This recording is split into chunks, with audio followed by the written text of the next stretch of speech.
Hey everyone, welcome to the Art Tutor, where I am always getting crafty.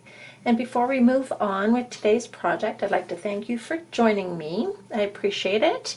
And if you like the videos that we are producing, please give us that thumbs up and hit the subscribe button right over there.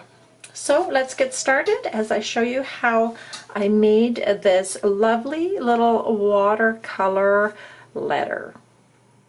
Materials we are using for our beautiful floral project today is a watercolor paper which has been mounted on our painting board, and we have stretched it in advance. And essentially what that means is that once we've taped it down, we just wet it down really well and we let it dry, and as it dries the fibers pull together, and that way you don't end up with a bunch of warping on your painting once you start to apply the paint.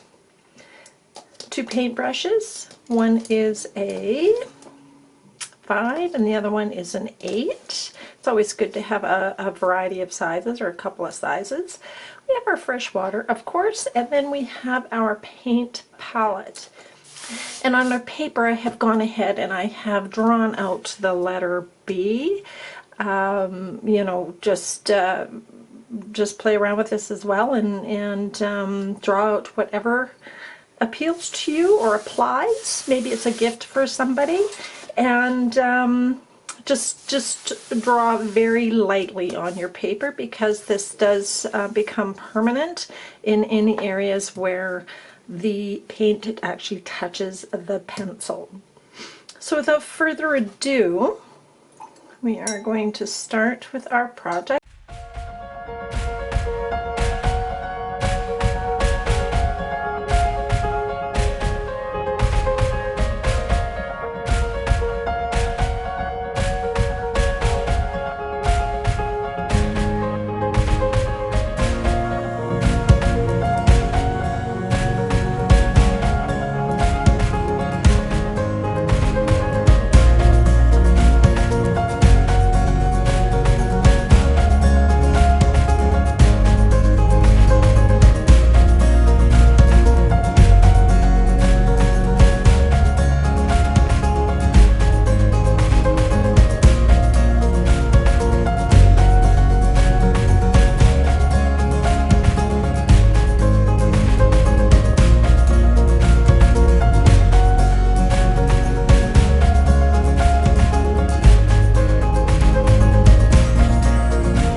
Now that our painting has dried, now we take our Sharpie and we start to fill in those little details. And we're going to start with the outline of our letter.